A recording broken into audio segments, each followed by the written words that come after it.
Ivan, thanks so much for allowing us to come to Saudi and inviting us over here. It's your home now. Does it feel like home? Yeah, for sure.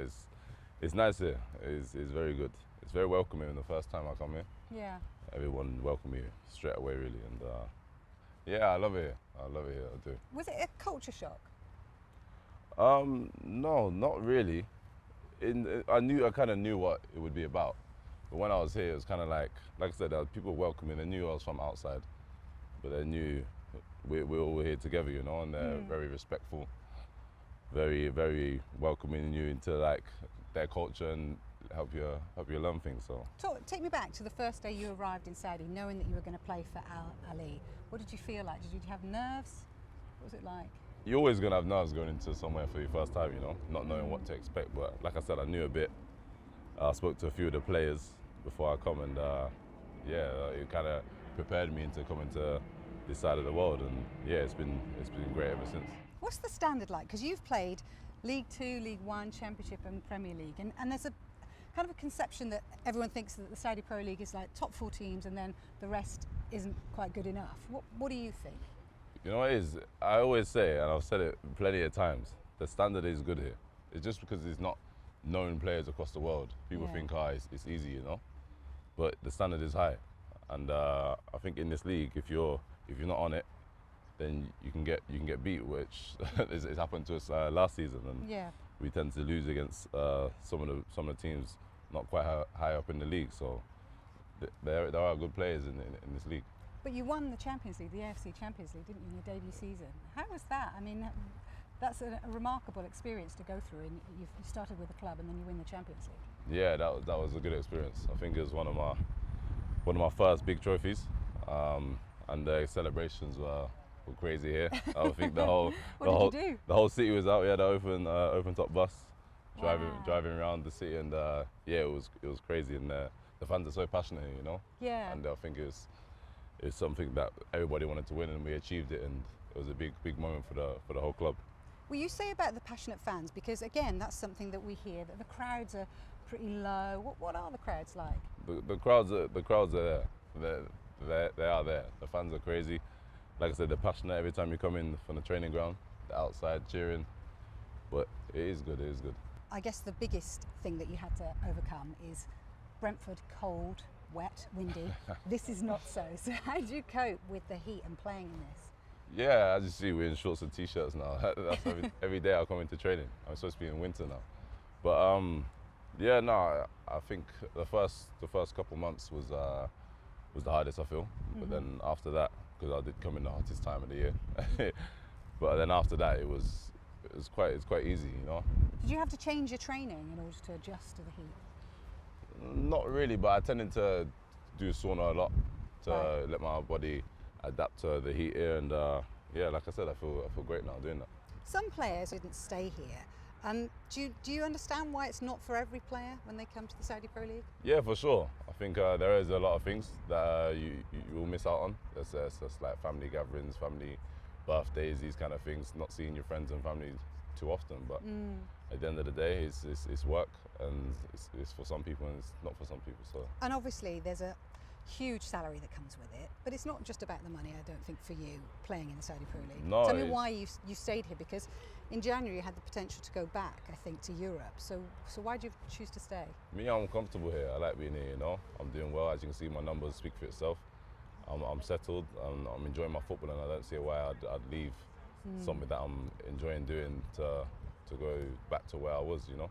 Yeah. Even if that might mean that you might be out of contention for some things, which we will talk about a little bit later in terms of England. Now, you had a game the other day, didn't you? You scored a penalty again. You're now the top scorer in the Saudi Pro League, above Cristiano Ronaldo. How does that make you feel? Yeah, no matter who I'm above, you know, I want to be trying to score goals, and the more goals I score, the more chance we got of winning games and achieving something special in this league. So hopefully I can continue that. It's a good step in the right way there. We want to put the club. Just finally, what's the aim for this season then for Al-Ahli? Is it kind of win the Saudi Pro League, win the Champions League again? I mean, the treble, right? Yeah, absolutely. You're still in it. Yeah, there's a few trophies we can win, so we want to be winning all of them. Good luck. You've got to go and do a training session, haven't you? So Yes, I'm going to let yes. you run and do that, and then I'll catch up with you later. Okay, perfect. Thank you very much. Thank you. Thanks. Ivan, you just had your session. How did it go? Yeah, it was good recovery session, so we have to recover right for the next game, and that's how things go. Yeah, everything's okay. Your recovery is good. We're here, obviously, in the trophy cabinet room. You added 2 of these. You talked a little bit earlier about your celebrations and how wild it was. What did it mean to you to have the Saudi fans kind of cheering your name and the adulation that you're getting here? My first thing I wanted to do when I come here was to win trophies, and like you said, adding 2 to the cabinet here is a good achievement, but I always want more, and we want to try and achieve more this season. What are the demands that you have on yourself?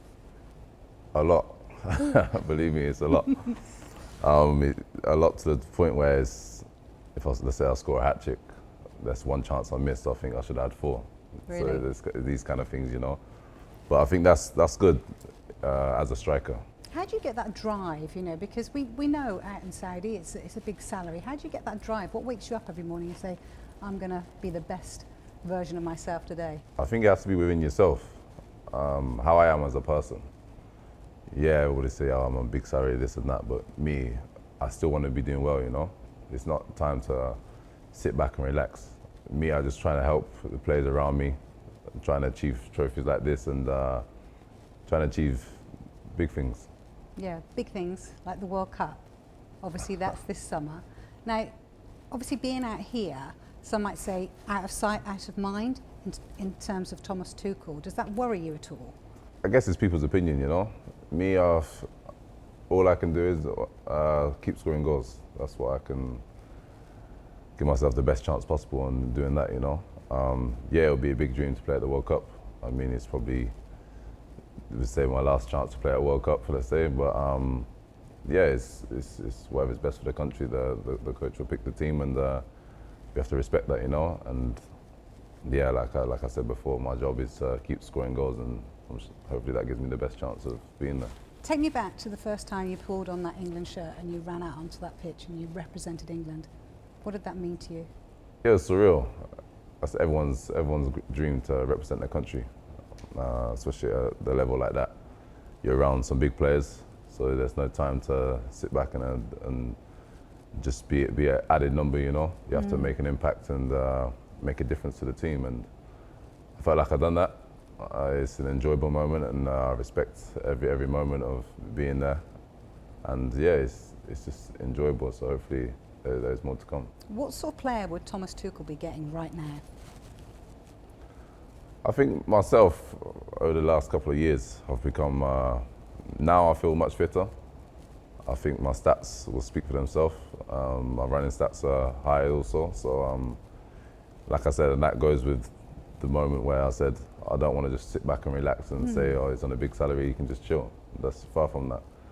I'm working harder, my stats show it, I'm scoring more goals, and I feel like I'm helping others around me also. So it'll be getting a goal scorer that's hungry to play and hungry to help others around. Everyone will talk about Harry Kane being that first choice. Is that what you believe? Do you believe you can give something different? What would you bring?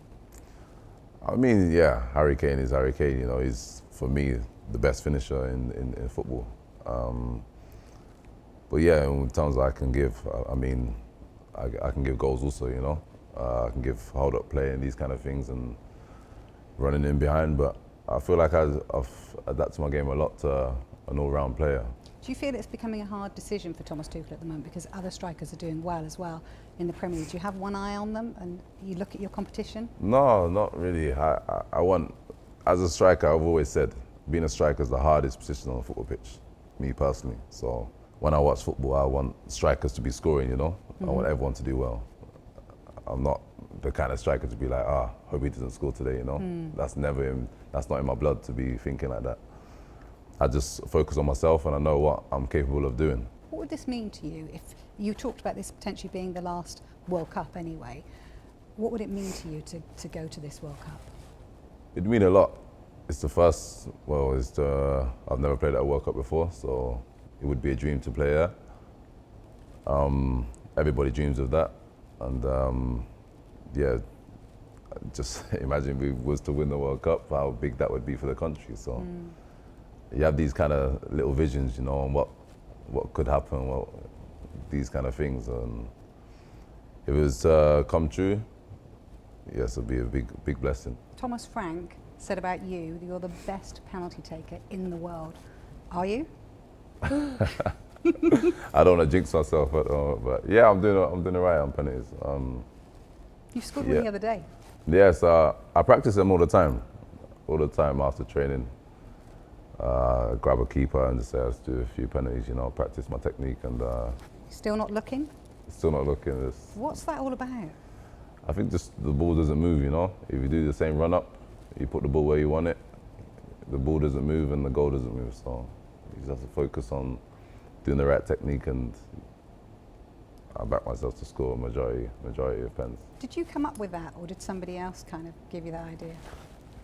No, I actually come up with that. I think I missed one against a keeper I used to play against, and I couldn't sleep for about a couple of months after that. So yeah, I was just thinking of different techniques, and this one stood out and it stuck with me, and I've been practicing it ever since. How do you feel, you know, the fact that you're top of the Saudi Pro League at the moment? You know, you are ahead of the likes of Cristiano Ronaldo, who everyone knows can score a goal or two. So how does that make you feel? Yeah, it makes me feel good, but it's not over yet.